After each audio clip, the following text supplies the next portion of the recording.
Hello बच्चों, welcome to our PSP online Pathshala classes में। बेटा 10 के बोर्ड के पेपर बहुत ही नजदीक आ रहे हैं, इसके लिए हमने क्या बोर्ड की इंपॉर्टेंट सीरीज बनाई है मैथ और साइंस में। उसमें आज हम देखेंगे साइंस 1 के ग्रेविटेशन के important question. So first important question लेंगे, distinguish between mass and weight. यह क्वेश्चन आपके बोर्ड एग्जाम में मार्च 2023 और 2025 दो बार पूछा है। ये बहुत ही इंपॉर्टेंट क्वेश्चन है। याद रखिए बेटा, कुछ टॉपिक ऐसे रहते सिलेबस में कि उसमें क्वेश्चन पूछते थे और वो बहुत ही इंपॉर्टेंट रहते। उसमें एक आता है बेटा कौन सा, distinguish between mass and weight. अब देखेंगे मास मतलब क्या और वेट मतलब क्या। याद रखिए ये क्वेश्चन आपको दो बार पूछा है, इस साल भी मे भी पूछ सकते हैं। तो देखो, मास मतलब mass of a body is the amount of matter. क्या है यहाँ पे, अमाउंट ऑफ मैटर। मैटर मतलब क्या, तो इन जनरल में हम बोलते हैं कि बेटा मैटर हुआ, वो मीनिंग नहीं यहाँ पे मैटर। उस मीनिंग का रहता है मैटर का कि नहीं का झगड़ा। यहाँ पे क्या रहता है फिजिक्स में, मैटर का मीनिंग रहता है एक तो ये सॉलिड होगा, अदरवाइज लिक्विड होगा, अदरवाइज गैस होगा। इन तीनों में से कोई भी हो सकता है, उसे फिजिक्स में कहते हैं मैटर। क्या कहते हैं बेटा, मैटर। देखो मैं एग्जांपल से बताता, ठीक है। मैंने ऐसे एक बॉक्स लिया,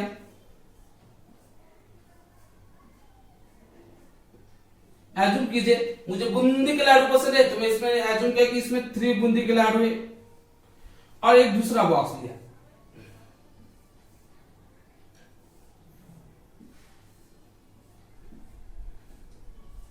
इसमें सेम साइज के बूंदी के लाडू ले।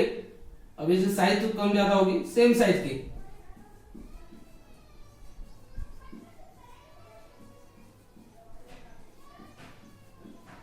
देखो इसमें भी मैटर प्रेजेंट है, कौन से फॉर्म में, सॉलिड में। पर इसमें बूंदी के लाडू कितने, 3 है।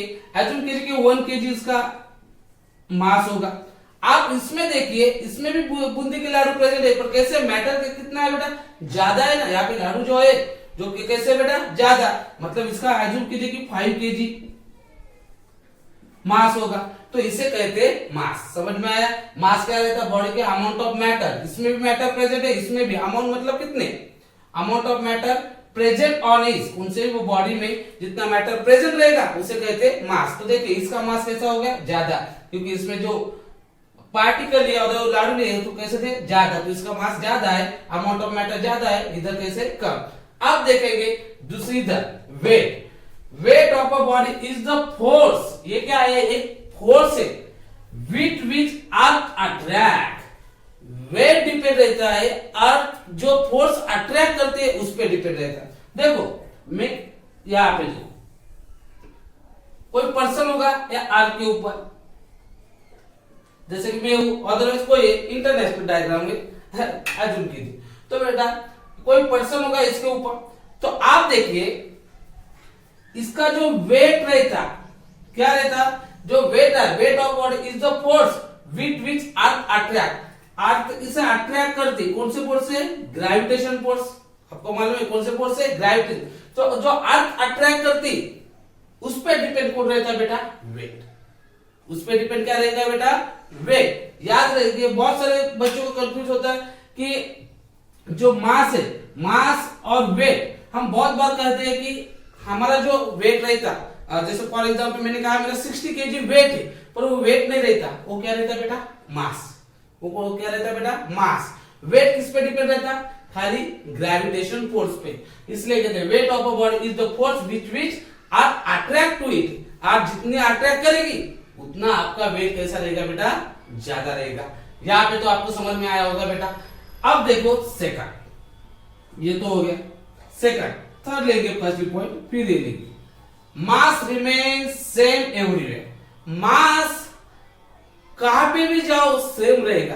कैसे रहेगा, देखो एज्यूम कीजिए कि ये ठीक है, ये बॉक्स लिया, ये बॉक्स लिया, ये आपने अर्थ पे, अदरवाइज दूसरा लेंगे एग्जांपल, इजी आपको समझ में आएगा।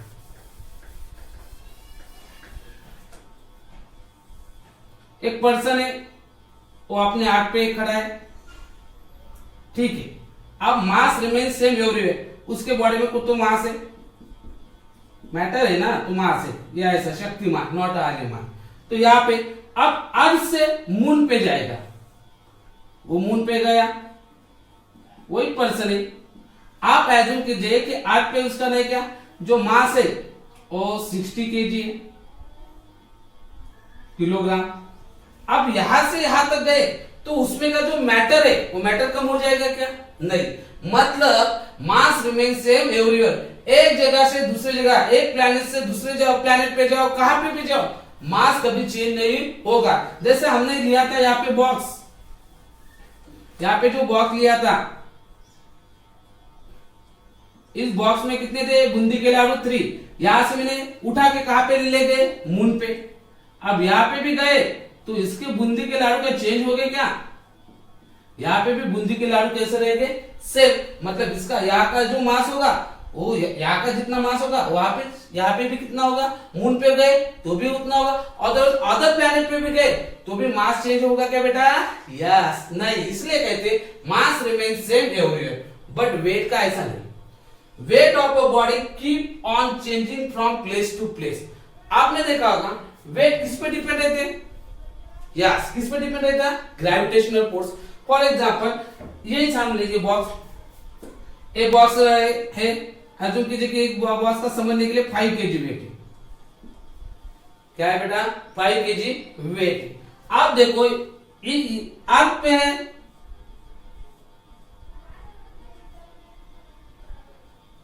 ये अर्थ पे, तो हमने कहा कि इसका 5 का वेट न्यूटन में काउंट करते हुए समझने के लिए यहाँ पे देखिए न्यूटन में काउंट करते 5 न्यूटन।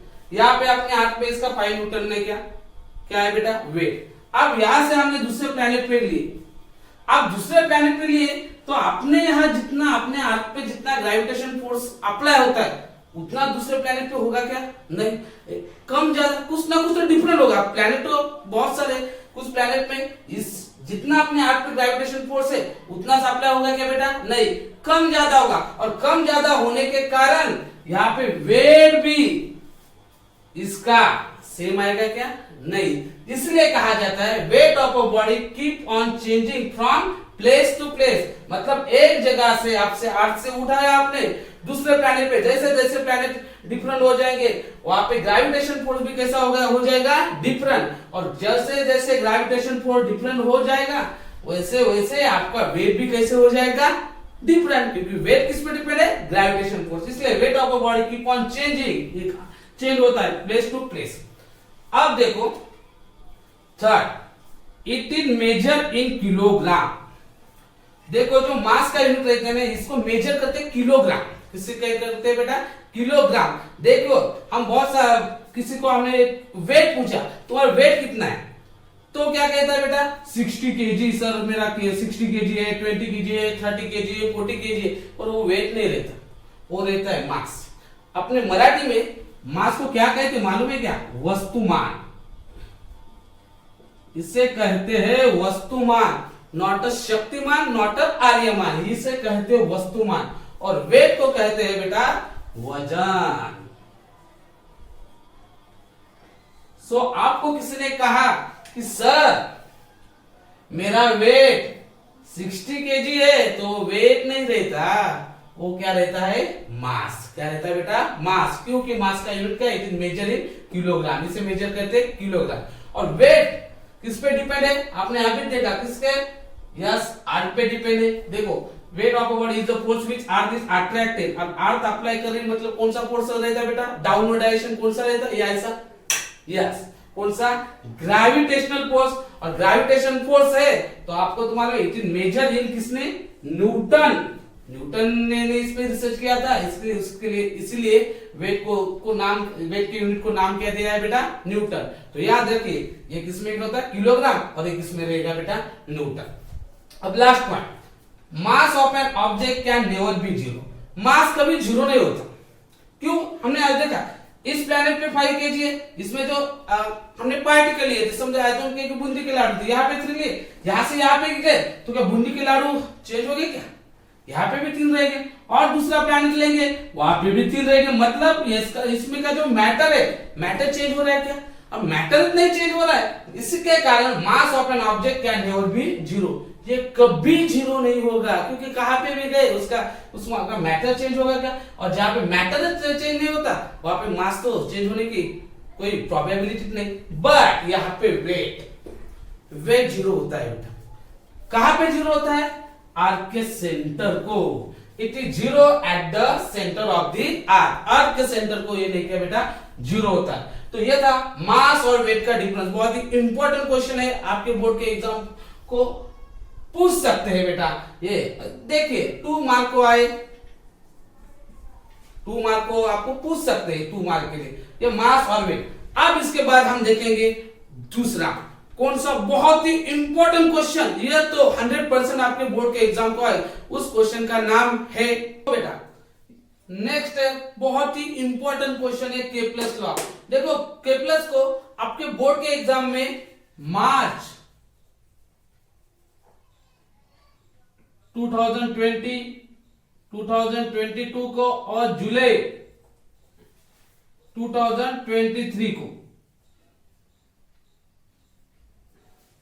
3 बार ये क्वेश्चन आपको पूछा है कि केप्लस पे, कि केप्लस लॉ।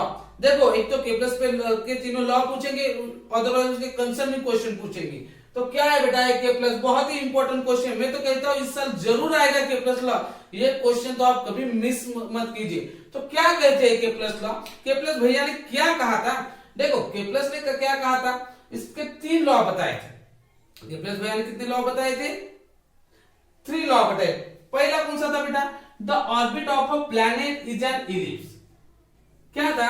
देखो इधर देखो, ये फिगर है, इसे कहते हैं बेटा इलिप्स। ये सर्कल नहीं है, ये कौन से बेटा? इलिप्स। तो एज्यूम कीजिए कि यहां पे सन है, ठीक है, यहां पे आपका प्लैनेट है। इस पोजीशन को हम कहेंगे A B C D E F. आपके बुक में जैसे डायग्राम है उसी तरह मैंने पूरे डायग्राम निकाल दी।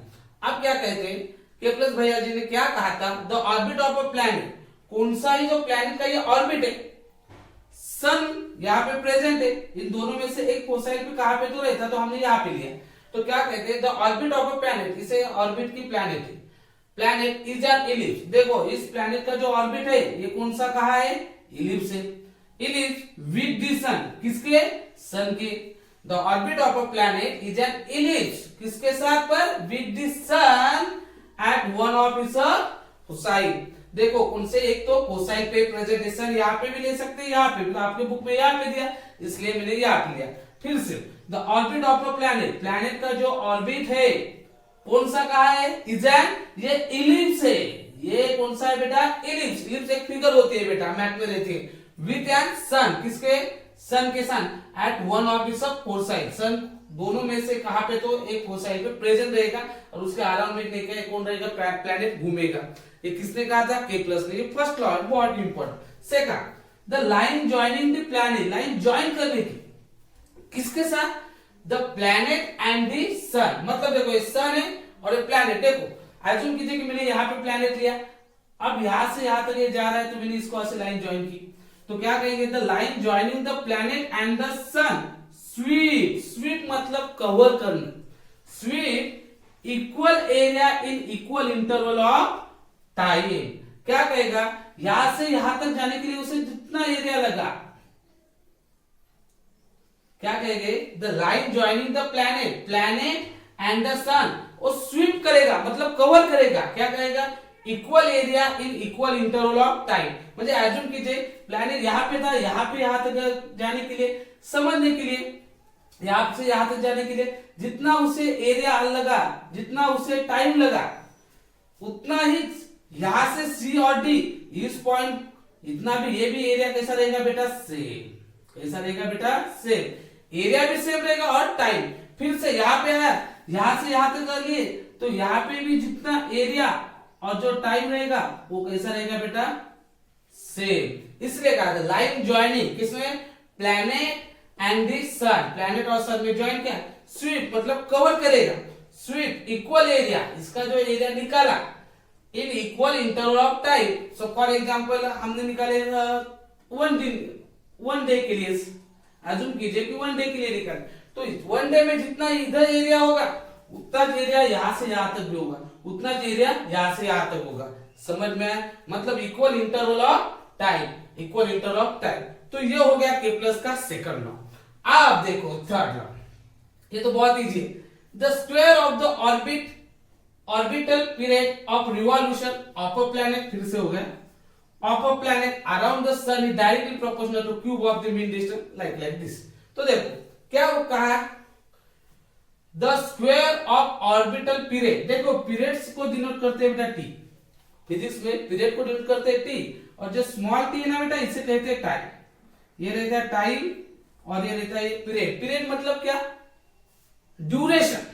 पीरियड मतलब क्या, ड्यूरेशन। जैसे हम स्कूल में कहते हैं ना सर का पीरियड है, पीरियड मतलब क्या कहते हैं क्या कि 5 बजे, ऐसा नहीं कहते, 5 से 5:45, ये ड्यूरेशन, कितना ड्यूरेशन हो गया 45 मिनट, तो इससे कहते हैं बेटा पीरियड, और इसे कहते हैं टाइम। आप 11-12 में जब जाओगे तो आप देखो इसे टाइम, स्मॉल की टाइम रहता है और एक पीरियड, तो ये जो ड्यूरेशन रहता है ना उसे कहते हैं पीरियड, और पीरियड को डिनोट करते हैं बेटा टी से। तो क्या कहा बेटा थर्ड के प्लस भैया ने क्या कहा था, the square of orbit period, the square, इसका क्या लेने का square, the square of orbit period of revolution, ये मूव कर रहा है, रिवॉल्व कर रहा है, revolution of a planet around the sun, किसके अराउंड ये प्लैनेट मूव कर रहा है, around the sun, is directly proportional, इस सिंबल को कहते हैं बेटा directly proportional, is directly proportional to the cube of the mean distance. देखो डिस्टेंस किससे डिनोट करते हैं बेटा R, is the cube of the mean distance of a planet from the sun. तो ये तो हो गया बेटा अपना के प्लस का तीसरा लॉ। क्या कहा, the square of period of revolution around the sun is directly proportional to the cube of the mean distance of a planet from the sun. तो ये के प्लस के 3 लॉ, ये बहुत ही इंपॉर्टेंट क्वेश्चन है, मैं तो कहता हूं ये मिस मत करो, इस बार आने के बहुत ही 99% के तो मुझे तो चांसेस लगते हैं। तो आई होप आपको ये आज का वीडियो पसंद आया होगा। आपको वीडियो पसंद आया तो एक बार लाइक कीजिए और अपने चैनल को सब्सक्राइब कीजिए, और याद रखिए अगले वीडियो में और दूसरे जो इंपॉर्टेंट है वो भी क्वेश्चन हम लेंगे। इसलिए बेटा थैंक यू, खुश रहो।